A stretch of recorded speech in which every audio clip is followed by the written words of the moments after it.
नमस्कार विद्यार्थी मित्रांनो, प्रोबॅबिलिटी डिस्ट्रीब्युशनच्या ह्या नव्या व्हिडिओमध्ये आपण type number 2 probability of discrete random variable मधला sub type number 4 to find expected value and variance हा सब टाईप बघणार आहे. आता बघूया एक्सपेक्टेड व्हॅल्यू म्हणजे काय.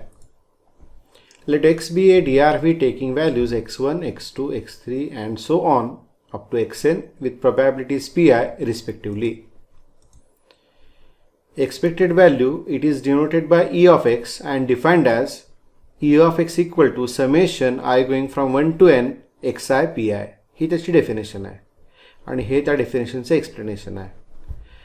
एक I ची व्हॅल्यू 1 पुट केल्यानंतर इथे x1 p1 येणार आहे. x1 p1. मग I ची व्हॅल्यू 2 पुट केल्यानंतर x2 p2 असं I ची value up to n put करायची आणि ह्या सगळ्याची सम घ्यायची आहे. म्हणजे रँडम व्हेरिएबलची व्हॅल्यू आणि करस्पॉन्डिंग प्रोबॅबिलिटी या दोघांचा प्रॉडक्ट घ्यायचा आणि अशा सगळ्या प्रॉडक्टची सम आहे, लक्षात घ्या.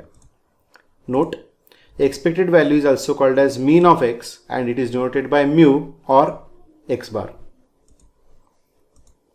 एक्सपेक्टेशन ऑफ एक्स स्क्वेअर, जसं इथे एक्सपेक्टेशन ऑफ एक्स काढले तसं आपल्याला एक्सपेक्टेशन ऑफ एक्स स्क्वेअर पण काढावं लागेल आणि त्याचा फॉर्म्युला आहे summation i going from 1 to n xi square p i. म्हणजे इथं xi जागी xi स्क्वेअर घ्यायचं आहे, लक्षात घ्या. म्हणजेच x1 square p1 plus x2 square p2 plus and so on xn square pn असा फॉर्म्युला येईल. पुढची डेफिनेशन आहे variance and standard deviation. Let x be a discrete random variable taking values x1, x2 and so on up to xn with probabilities pi respectively. Then variance is denoted by v of x and is defined as v of x is equal to expectation of x square minus expectation of x bracket square. तर व्हेरियन्सच्या कॅल्क्युलेशनसाठी आपल्याला expectation of x square सुद्धा calculate करायचं आहे along with expectation of x. Variance is also denoted by sigma x square or sigma square. लक्षात घ्या, summation notation जे आहे ते कॅपिटल सिग्मा आणि हा स्मॉल सिग्मा आहे. तर सिग्मा स्क्वेअर किंवा मग इथं व्हेरिएबल एक्स आहे म्हणून इथे एक्स वापरला आहे, sigma x square. It is variance. Number 2, variance is also defined as variance of x is equal to expectation of x minus x bar bracket square. खरं सांगायचं तर व्हेरियन्सची डेफिनेशन इथं ही जी दिलेली आहे ही आहे आणि हे सिम्प्लिफाय केल्यानंतर आपल्याला हा फॉर्म्युला मिळतो. बट फॉर प्रॅक्टिकल पर्पजेस हा वर लिहिलेला जो फॉर्म्युला आहे तो वापरणं जास्ती सोयीचं आहे आणि त्याच्यामुळे व्हेरियन्सची आपण ही डेफिनेशन म्हणून कन्सिडर करतो. Standard deviation, it is denoted by sigma and defined as sigma is equal to SD short form आहे स्टँडर्ड डेव्हिएशनचा, that is square root of variance of x. So standard डेव्हिएशनची डेफिनेशन सोपी आहे. Square root of variance is called standard deviation. So व्हेरियन्सचं notation sigma square असल्यामुळं standard डेव्हिएशनचं notation फक्त sigma आहे, कारण स्टँडर्ड डेव्हिएशन व्हेरियन्सचं स्क्वेअर रूट आहे. एवढाच छोटासा कन्सेप्ट आहे. एक्झाम्पल्स घेऊया. Find the expected value and variance. आता इथं हे एक प्रोबॅबिलिटी डिस्ट्रीब्युशन दिलेलं आहे. एक्सच्या व्हॅल्यूज दिलेत आणि करस्पॉन्डिंग प्रोबॅबिलिटीज दिलेल्या आहेत. तर मग सोल्युशनमध्ये आपण एक टेबल प्रिपेअर करणार. पहिल्या कॉलममध्ये एक्सच्या व्हॅल्यूज लिहिल्या, दुसऱ्या कॉलममध्ये करस्पॉन्डिंग प्रोबॅबिलिटीज लिहिल्या. आता थर्ड कॉलममध्ये एक्स इंटू पी एक्स लिहायचं आहे आणि ह्या एक्स आणि ह्या पी एक्सचा प्रॉडक्ट घेऊन इथं लिहायचं आहे. सो सगळीकडं -1 इंटू 0.3, 0 इंटू 1 इंटू 0.15, 2 इंटू 0.25 हे प्रॉडक्ट्स घेतलेत आणि ह्या सगळ्यांची सम इथे लिहिलेली आहे. ह्याच प्रकारे एक्स स्क्वेअर पी एक्स. आता एक्स स्क्वेअर पी एक्स काढायला 2 मेथड आहेत. पहिली मेथड सरळ काय आहे, याचा स्क्वेअर घ्या आणि त्याला पी एक्सनं मल्टिप्लाय करून इथं लिहा, किंवा ऑलरेडी हे एक्स इंटू पी एक्स आहे, याला आणखीन एकदा एक्सनं मल्टिप्लाय करा म्हणजे एक्स स्क्वेअर इंटू पी एक्सची व्हॅल्यू मिळेल. सो स्कूलमध्ये तुम्ही स्टॅटिस्टिक्स जे शिकला त्यावेळेला बरंचसं असलं कॅल्क्युलेशन केलं, हे त्याच प्रकारचं कॅल्क्युलेशन आहे. इथं कॉलमचे जे टायटल्स आहेत त्याप्रमाणे हे कॅल्क्युलेशन्स करायचे आणि ह्या सगळ्यांची सम इथं लिहिलेली आहे. So summation x p x आहे -0.05, summation x square p x आहे 2.25. मग हे मेन्शन करणार आपण. एक्झाममध्ये हा प्रॉब्लेम आला तर सोल्युशन इथे दाखवले त्याप्रमाणेच लिहायचं, लक्षात घ्या. ठीक आहे. मग पुढे जाऊन आपण काय म्हणतोय, expected value. First point, expected value e of x is equal to summation x p x. So इथं ऑलरेडी ते कॅल्क्युलेट केलेलं आहे, ते इथं परत एकदा लिहायचं आहे फक्त आपल्याला. Second point variance. व्हेरियन्समध्ये एक्सपेक्टेशन ऑफ एक्स स्क्वेअर काढावं लागतं आपल्याला, पण ते पण आपल्याला टेबलवरनं मिळालेलं आहे. सो ते इथं कॅरी केलं. त्याच्यानंतर by formula for variance, formula लिहिला आणि मग व्हॅल्यूज पुट केल्या करस्पॉन्डिंग, सिम्प्लिफाय केलं आणि ही व्हॅल्यू आपल्याला व्हेरियन्सची मिळालेली आहे. That's it. एवढंसं छोटंसं हे सोल्युशन आहे, लक्षात घ्या. Example number 2, find the expected value, variance and standard deviation of x. इथं पुन्हा एक प्रायोरिटी डिस्ट्रीब्युशन दिलेलं आहे आणि त्याच्यासाठी या व्हॅल्यूज कॅल्क्युलेट करायच्या आहेत. पुन्हा एकदा टेबल प्रिपेअर करा. X p x, x into p x, x square p x. इथं अजून एक गोष्ट लक्षात घ्या, हे व्हर्टिकल टेबल मी प्रिपेअर केलं आहे, त्याच्याऐवजी हॉरिझॉन्टल टेबल पण प्रिपेअर करता येणं शक्य आहे. पहिला रो एक्सचा, दुसरा रो पी एक्सचा, थर्ड रोमध्ये एक्स इंटू पी एक्स घ्या, फोर्थ रोमध्ये x square into p x घ्या आणि मग ते जे काही मिळणार आहेत डेटा पॉईंट्स त्याची सम तुम्ही इथं शेवटी घेऊ शकता. बट व्हर्टिकल टेबल प्रिपेअर करणं जास्ती डोळ्यांसाठी पण चांगलं वाटणारी गोष्ट आहे, त्यामुळे असं केलं आपण. इथे एक्स आणि पी एक्सचा प्रॉडक्ट इथं घेतला आहे, एक्स स्क्वेअर आणि पी एक्सचा प्रॉडक्ट इथे घेतला आहे. सो असं प्रत्येक रोमध्ये करून झाल्यानंतर एक्स इंटू पी एक्समधल्या ह्या ज्या एंट्रीज आहेत त्यांची सम इथं, एक्स स्क्वेअर इंटू पी एक्समधल्या एंट्रीची सम इथं. कधी कधी इथं जे फ्रॅक्शन मिळतात त्याच्यामध्ये सिम्प्लिफिकेशन पॉसिबल असते, पण शक्यतो ते करायचं नाही. कारण का, इथे सगळ्यांची डिनॉमिनेटर सेम आहेत बघा, त्यामुळे यांची ॲडिशन घेणं सोपं जाते. तसं इथं सुद्धा शक्यतो याचं जर काही सिम्प्लिफिकेशन होत असेल तर करायचं नाही. ते ज्या वेळेला गरज पडेल त्यावेळेलाच आपण सिम्प्लिफिकेशन आणखीन करणार आहे. सो सध्या इथं summation x into p x किती आले, 11/5 आणि summation x square into p x आले 27/5. त्याच्यामुळे एक्सपेक्टेड व्हॅल्यू म्हणजे summation x into p x 11/5 आहे, इथे कॅल्क्युलेट केलं आहे आपण.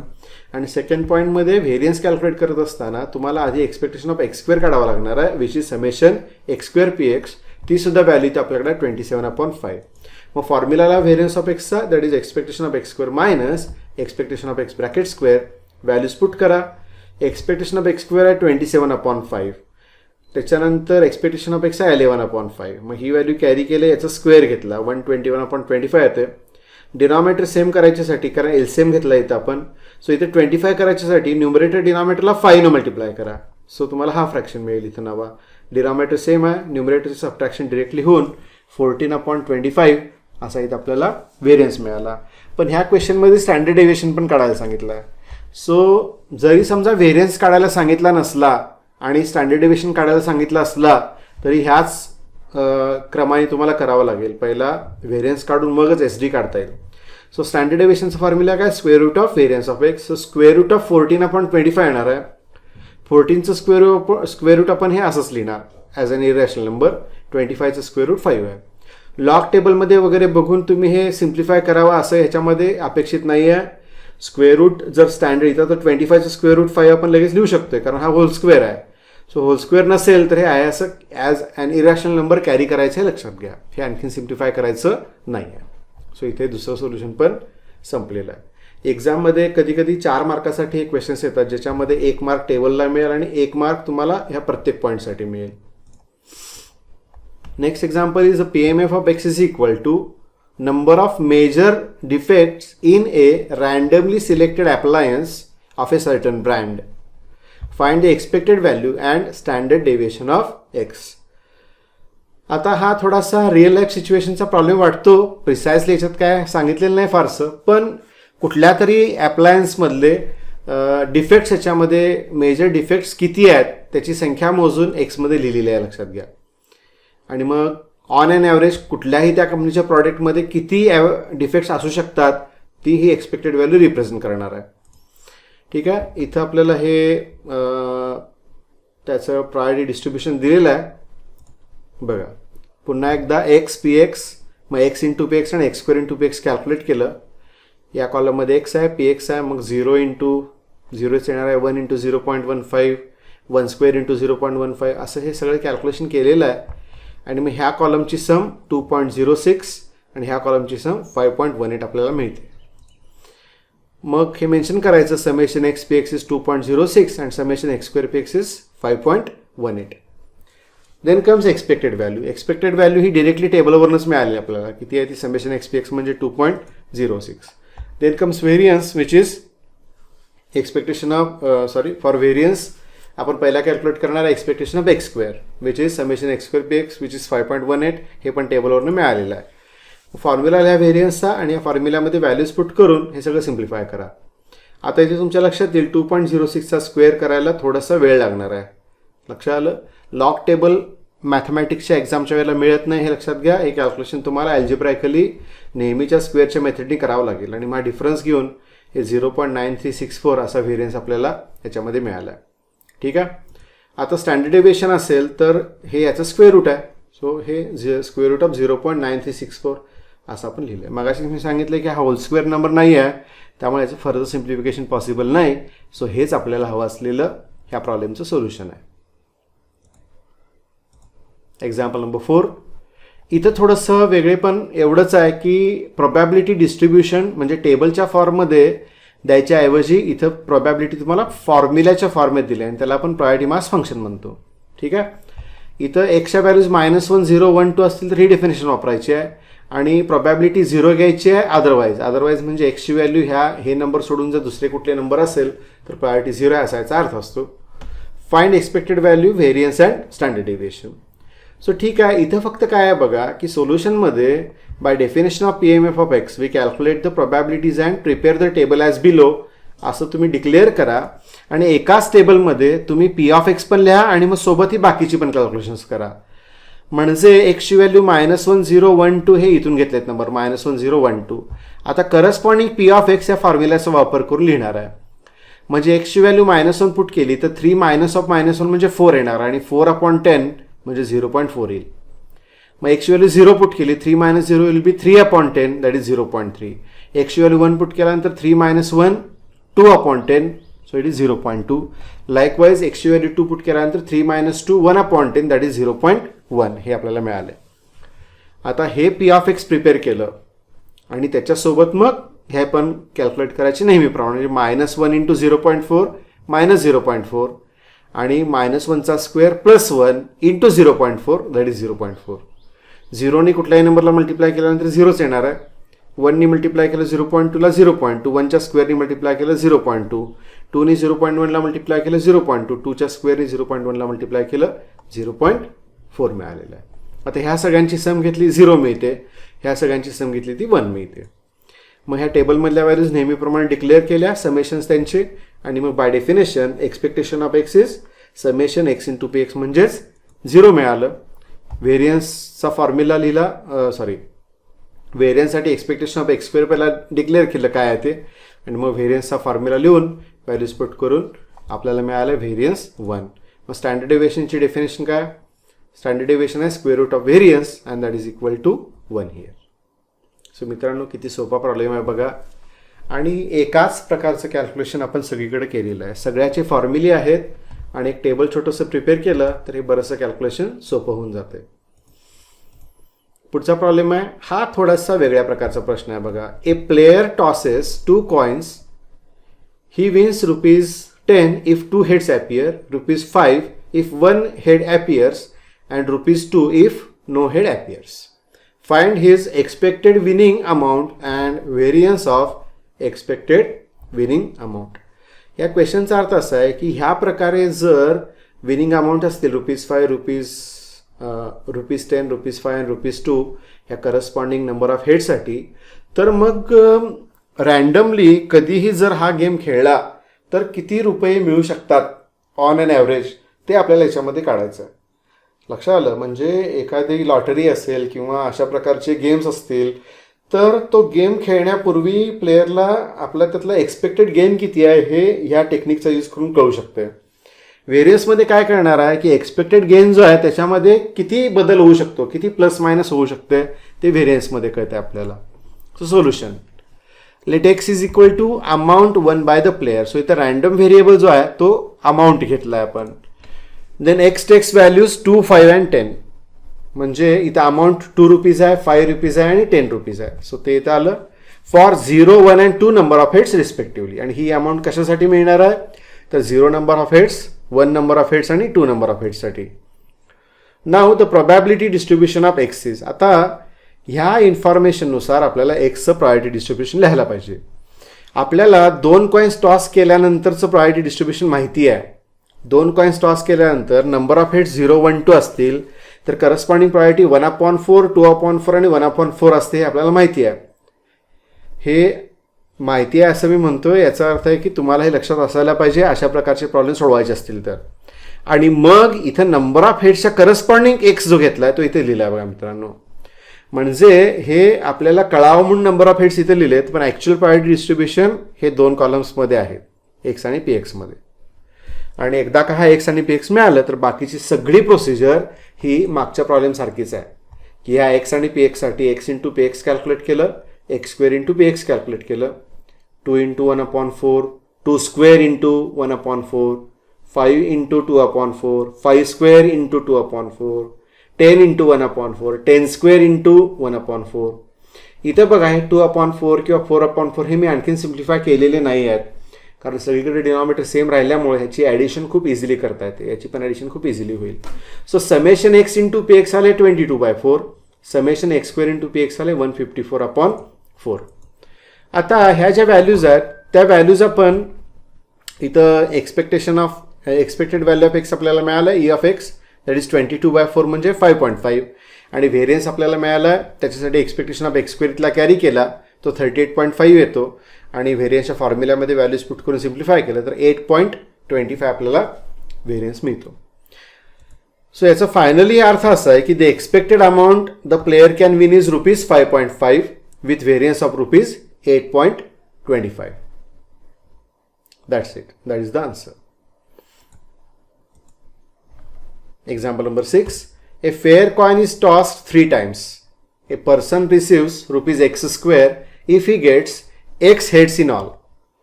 Find the expected gain. आता ह्याचा अर्थ काय बघा, 0 हेड मिळाला तर अमाऊंट 0 मिळणार आहे, 1 हेड मिळालं तर अमाऊंट 1 मिळणार आहे, 2 हेड्स मिळाले तर अमाऊंट 2चा स्क्वेअर म्हणजे 4 मिळणार आहे, 3 हेड्स मिळाले तर अमाऊंट 3चा स्क्वेअर म्हणजे 9 मिळणार आहे. ठीक आहे, इथं कॉइन 3 वेळा टॉस केला हे लक्षात घ्या. Let x equal to number of heads, then x value 0, 1, 2 and 3. We know the PMF of x is, so 3 कॉइन्सचा हा जो प्रायोरिटी मास फंक्शन आहे ते इथे लिहिलं. याच्याऐवजी तुम्ही मागच्या एक्झाम्पल प्रमाणे 3 कॉइन्ससाठीचं टेबल पण कन्सिडर करू शकता. Now we find expectation of x square. इथं डायरेक्ट आपण एक्सपेक्टेशन ऑफ एक्स स्क्वेअर का काढतोय, कारण एक्स नंबर ऑफ हेड्स असतील तर एक्सपेक्टेड गेन किती आहे, ₹x² आहे. त्यामुळं एक्सपेक्टेड गेन काढायचे असेल तर एक्सपेक्टेशन ऑफ एक्स स्क्वेअर, इथे एक्स स्क्वेअर असल्यामुळे एक्सपेक्टेशन ऑफ एक्स स्क्वेअर आपण कॅल्क्युलेट करणार आहे, लक्षात घ्या. मग एक्सपेक्टेशन ऑफ एक्स स्क्वेअरचा फॉर्म्युला काय, summation x square p x. मग summation x square p of x काय आहे त्याची व्हॅल्यू इथं पुट केली 3x/8. आता एक्सच्या व्हॅल्यूज काय आहेत, 0, 1, 2 आणि 3 आहेत. सो एक्सची व्हॅल्यू 0 पुट करा, इथं आणि इथं 0 पुट केला, ही पहिली टर्म आली. मग प्लस एक्सची व्हॅल्यू 1 पुट करा, इथं आणि इथं 1 पुट केला, ही दुसरी टर्म आली. प्लस एक्सची व्हॅल्यू 2 पुट करून थर्ड टर्म, एक्सची व्हॅल्यू 3 पुट करून फोर्थ टर्म आलेली आहे. आता 3C0 1 असते, 3C1 3 असते, 3C2 is 3C1 that is 3 again, 3C3 is 1. मी ह्या व्हॅल्यूज पुट केल्या, त्याच्यानंतर 0 स्क्वेअर, 1 स्क्वेअर, 2 स्क्वेअर, 3 स्क्वेअर ह्या पण व्हॅल्यूज इथं पुट केल्या, आणि हे सगळं सिम्प्लिफाय केलं तर फायनल व्हॅल्यू आपल्याला मिळते 3. सो कन्क्लुजन काय आहे, फायनल सोल्युशन काय आहे की the expected gain is ₹3. So मागचा प्रॉब्लेम आणि हा प्रॉब्लेम याच्यामध्ये डिरेक्टली एक्सपेक्टेड व्हॅल्यू किंवा व्हेरियन्स कॅल्क्युलेट करायच्या ऐवजी अशा प्रकारे आपल्याला आणखीन काही प्रकारचे प्रश्न विचारलेले असू शकतात. Example number 7. Find expected value and variance of x where x is the number on uppermost face when a die is thrown. Single die throw केलेली आहे, कॅपिटल एक्स घेतला, नंबर ऑन अप्परमोस्ट फेस. मग एक die throw केल्यानंतर outcomes 1, 2 up to 6 असू शकतात. याचा PMF आपल्याला माहिती आहे. हे जे 6 नंबर आहेत त्याच्यातला कुठलाही नंबर मिळण्याची प्रोबॅबिलिटी ही दरवेळेला 1/6च असते. त्यामुळं याचं जे प्रायोरिटी डिस्ट्रीब्युशन आहे ते युनिफॉर्म डिस्ट्रीब्युशन आहे, जिथं प्रत्येक व्हेरिएबलची व्हॅल्यू किती आहे, प्रोबॅबिलिटी किती आहे, 1/6 आहे. ठीक आहे. आता first point, expectation of x. Expectation of x कसं येणार, summation x going from 1 to 6 x into p x. मग इथं पी एक्सची व्हॅल्यू पुट केली, पी एक्सची व्हॅल्यू किती आहे, 1/6. आता हे जे समेशन आहे, समेशनचा व्हेरिएबल एक्स आहे बघा, एक्स गोज फ्रॉम 1 to 6 आहे. मग हे जे 1/6 आहेत हे इंडिपेंडेंट ऑफ एक्स असल्यामुळं, म्हणजेच कॉन्स्टंट असल्यामुळं समेशन नोटेशनच्या लेफ्टला लिहिले, याला आपण म्हणतो 1/6 समेशनच्या बाहेर घेतले, आणि मग समेशनमध्ये फक्त एक्स उरणार आहे. सो हे 1/6 कॅरी केले आणि समेशनमध्ये हा जो एक्स आहे याच्या जागी 1 पासून 6 पर्यंत नंबर्स पुट करून त्यांची सम घेतली. आता ही सम छोटी आहे, डिरेक्टली कॅल्क्युलेट करता येणं शक्य आहे. सो सम कॅल्क्युलेट करून इथं लिहिले. जर समजा इथं नंबर जास्ती आले, काही एक्सपेरिमेंट्समध्ये इथं नंबर जास्ती येऊ शकतात, मग अशा वेळेला तुम्ही सम ऑफ फर्स्ट अँड नॅचरल नंबरचा फॉर्म्युला वापरू शकता, n × n+1/2. सध्या तर त्याची काय गरज लागलेली नाही आहे. आणि मग हे 21/6 म्हणजेच 7/2 मिळते, म्हणजेच 3.5 असा मिळाला आपल्याला expectation of x. Expectation of x स्क्वेअरचा फॉर्म्युला काय, summation x going from 1 to 6 x² px that is equal to, इथं सुद्धा px ची व्हॅल्यू पुट केली आणि ती समेशन नोटेशनच्या बाहेर घेतली because it is independent of x. आणि मग समेशनमध्ये काय, समेशन x² आहे बघा. So 1² 2² 3² 4² 5² and 6². इथं मी काय केलेलं आहे, sum of squares of first and natural numbers is equal to n × n+1 × 2n+1/6 हा फॉर्म्युला वापरला आहे. तो फॉर्म्युला इथं वापरून लिहिलं आहे. पण आता कसं आहे, फॉर्म्युला लक्षात असेल वगैरे वगैरे तरी करू शकतो. अदरवाईज तुम्ही सरळ ह्याची स्क्वेअर्स इथं लिहा आणि सम त्याची नेहमीप्रमाणे कॅल्क्युलेट करून त्याची सम कॅरी करा. ठीक आहे. मी फॉर्म्युला वापरला आहे म्हणून तुम्ही पण तो वापरायला पाहिजे काय नाही आहे. विदाउट युझिंग फॉर्म्युला सुद्धा हे करता येणं शक्य आहे. मग आता हे व्हॅल्यूज पुट केला, हा 6 या 6वर कॅन्सल झाला आणि 13 × 7/6 म्हणजेच 91/6 असे मिळाले एक्सपेक्टेशन ऑफ x². पण आपल्याला व्हेरियन्स पाहिजे आणि व्हेरियन्स कसा आहे, expectation of x² minus expectation of x bracket square. So इथे मिळालेल्या व्हॅल्यूज पुट केल्या तर 91/6 मायनस 49/4 मिळते. आता हा 6 आणि 4चा LCM घेतला तर तो येतो 12. मग इथं 12 मिळायच्यासाठी न्यूमरेटर डिनॉमिनेटरला 2 न मल्टिप्लाय करा. इथं 12 मिळायसाठी न्यूमरेटर डिनॉमिनेटरला 3 न मल्टिप्लाय करा. आता डिनॉमिनेटर सेम आहे, न्यूमरेटरचा डिफरन्स घेतला. So it is 35/12 and that is the required variance. So अशा प्रकारे हा जो पर्टिक्युलर प्रॉब्लेम आहे ह्याच्या टेबल प्रिपेअर न करता आपण हे कॅल्क्युलेशन केलं आहे. पण मित्रांनो इथं सुद्धा टेबल प्रिपेअर करून तुम्ही हे कॅल्क्युलेशन करू शकता. सो तुम्हाला जे सोयीचं आहे त्या प्रकारे तुम्ही हे कॅल्क्युलेशन करा. ठीक आहे. सो इथं हा एक्झाम्पल आणि हा जो सबटाईप आहे तो सबटाईप नंबर 4 त्याचा पहिला व्हिडिओ आपला संपलेला आहे. पुढच्या व्हिडिओमध्ये ह्याच टाईपचे पण अजून थोडेसे कॉम्प्लिकेटेड प्रॉब्लेम्स आपण बघणार आहे आणि मग हा टाईप नंबर 2 आपला त्याच्यानंतर संपून जाईल. थँक्यू.